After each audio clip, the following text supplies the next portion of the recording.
Terry Richmond pedals fast with metal in his ears. He rides a bike down a quiet stretch when an unmarked cruiser clips him. It all happens in an instant. He goes down, and a uniformed officer is over him with a gun at his head, shouting not to move. He sits, stunned. He knows he didn't steal anything. He was just riding, listening, trying to clear his head. If you're saying I fled, that's bullshit. I couldn't hear. The officer says otherwise, that he chased him for 2 miles after a reported theft. They slap on handcuffs and unzip his backpack. He protests that the bike is his, that everything inside is his, but the officers barely listen. While one cop runs a check on his ID, another opens a takeout box and pulls out a wrapped package. They ask if they can search. He refuses. They cut it open anyway. Inside are stacks of cash, more than $36,000. Suddenly, the stop becomes criminal. The cops call it drug money on site. He says the cash was for bail, $10,000 to free his brother, and the rest for a truck to keep the restaurant going. It's a lot of cash you got on you. It's not illegal. He says he sold part of the family business to raise it. The officers are unmoved. Under the law, they can seize money on suspicion.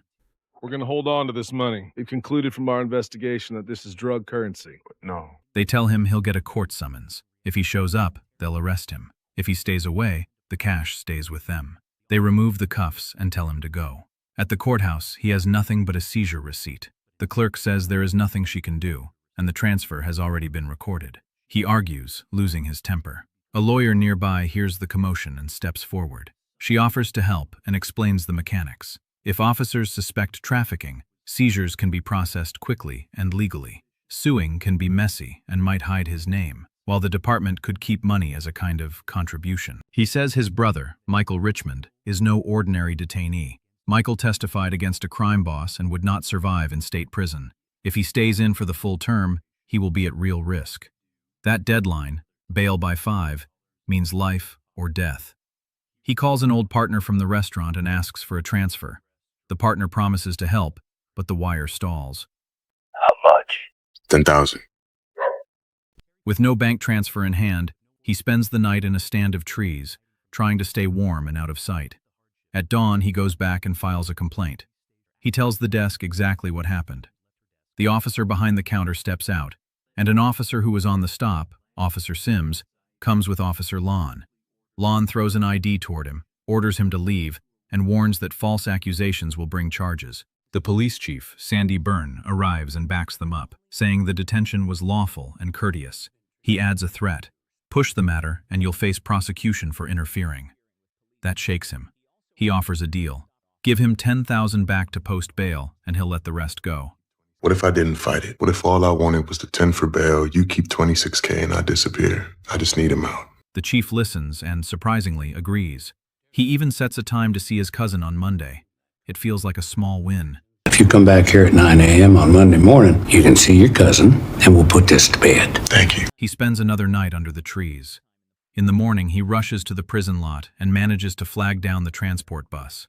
He speaks quickly with Michael, instructing him to demand an arrest. Tell me I'll be in No, and I'm out. serious. I know who you are. I bet I fucked up. Just stay low. Everyone knows who Michael once testified against. Danger is real. Terry says goodbye and moves on. When he tries the restaurant partner again, the man balks. The cops already raided the place and took the safe. The old boss, Mr. Liu, cannot help. No, I didn't implicate you, sir. I was accounting for the money that was in my possession. I couldn't have been more clear. I don't doubt that. But you didn't draft the warrant, and I'm gonna miss payroll. I'll make this right, sir. Okay, sure. He goes back to the lawyer, Summer. She is under pressure, but continues her work quietly. She digs through the court records and spots a pattern. Odd bail amounts, 90-day holds on minor charges, and frequent cash seizures. It is not random. Someone is gaming the system. The police learn Terry's background. He served as a corporal and a training instructor in the Marines. He was not a battle veteran, but he taught others how to fight and how to stay calm. Once the chief hears that, the mood in the station changes. Officer Sims finds records showing he taught combatives. The officers decide they need to neutralize the problem. Instead, Terry moves first. He returns to the station and acts with the precision of a trained instructor. He disarms officers, takes control of the room, and pretends to hold the chief hostage. He rips a phone cord from the wall and yanks it out. He tells everyone to get down If you slow me down, it's gonna suck for everybody. Jess, come on out. Come on out, Jess. and orders Sims to fetch his money from the evidence room. Outside the station, a line of armed cops forms. He stages a fake arrest to fool passing patrols. Sims puts him in a car and signals a passing officer with 4 fingers. Code 4. What's that? What's that mean? Code 4. I'm okay. You're okay. Then hands him his pistol. He slips away on his bike toward the courthouse. The city stirs as officers spread out to search. At the courthouse, he posts bail for Michael. Summer rushes paperwork through a judge and signs the release. He intends to surrender and go to jail with his brother, if that is what it takes. They broke the skin, he says. Do you think I get out? They'll put me where he's at. He expects no leniency. A squad storms the building as planned. They taser him. He fights through the shock, wrestles the taser away, and keeps moving. They say the chief ordered his return to the station. The chief admits he would not have handled someone like Terry if he had known his background. Came in today and gave yourself the tour. What'd you see? Not sure how I'm supposed to answer that. You can be frank. He confesses a system-wide problem. The department lacks proper funding, and officers have found ways to bring cash into the books. Terry remembers seeing weapons, stacks of cash, and boxes stored away. The car stops near a hospital.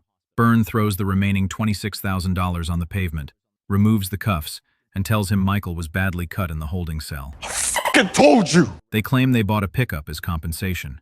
Byrne gives him a choice. Take the money and leave, or face 30 years behind bars. A helicopter brings Michael in hours later. He is moved into the hospital emergency room. Terry sees his brother in a bed, unconscious and badly hurt. Michael dies without waking. Terry takes his brother's few items and climbs into Summer's car to leave the city. A cruiser tails them. Summer shows him what she found. Many cases with bail set far higher than the charges, and detainees held precisely 90 days.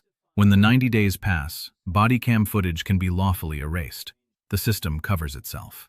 That night, officers break into Summer's home and force drugs into her, leaving a syringe out to frame her. Dazed and terrified, she almost calls the police, then calls Terry instead. He arrives in a pickup he bought and finds her shaken in the bathroom. She is fighting for custody of her child, and this act could destroy her case. She returns to court, but they force her to provide a urine sample that day. The setup ruins her credibility. Terry tries to stay unseen, but Officer Land finds him and orders him to pull over. 2 cruisers box him in. These new cruisers, you run the lights, the dash cam starts recording. Land throws a gun into the cab and fires, wounding him in the arm. He manages to grab a taser and knock the officer out. Shots ring out. Other officers open fire at the pickup, but they miss.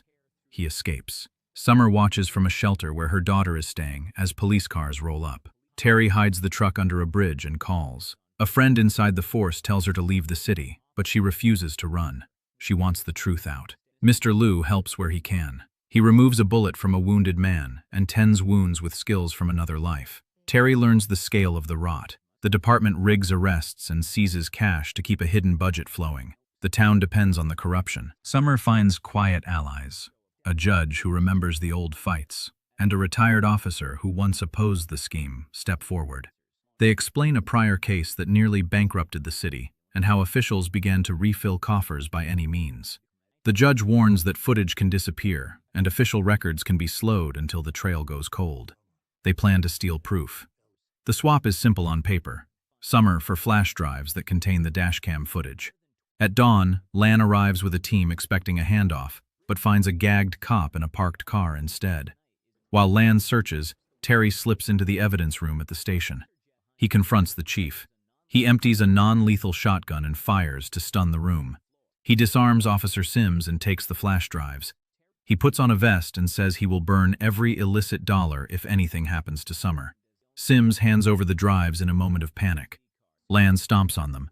Chaos threatens to swallow the plan. Then Marston moves. He wants to extract Summer safely and go to the hospital. The chief shoots Marston in the leg. Blood pools. Officers argue whether to call an ambulance. Terry fills the lot with smoke and moves in. He fights hand-to-hand, using precise holds and strikes learned as an instructor. He takes down Lon with a hard elbow and secures a waiting car. Inside it is Summer. He gives her an antidote to clear the drug framing and helps her regain her senses. They fight a pursuit and a flat tire, but a staged crash by Sims buys them time. She radios that the chief's car is wrecked and the state police are en route. The maneuver slows the local team. Terry carries Summer into the hospital and uses an axe to pry open a trunk. He finds the dashcam footage. They move to a safe house arranged by the judge. It is small. Summer finally speaks up about her past. She was once steady and clear, but the custody fight and threats made her vulnerable. She never stopped collecting records. She kept proof of the pattern. Terry listens and thinks of training drills and late nights at the restaurant. He knows timing and calm matter more than anger. They map a release strategy. A lawyer in another county posts to a secure server. A credible reporter verifies and publishes, and copies are hidden in plain items. A hollowed book, a picture frame, a radio. Trusted people each carry a copy to different places. At night, Terry checks the house and tests the doors. He cannot sleep. If the chief is willing to inject a lawyer, he will try anything to stop the footage. At dawn, they begin moving the files. A volunteer drives a copy across the state line, while a parish worker takes another. The judge nudges contacts in the press. The plan rests on careful timing and quiet trust. Terry watches the road and thinks about Michael. He is tired but steady. The work ahead will be slow and messy, but it is honest. Even if he cannot fix all that was done, he can try to stop the system from taking other families. He stays ready for the next move.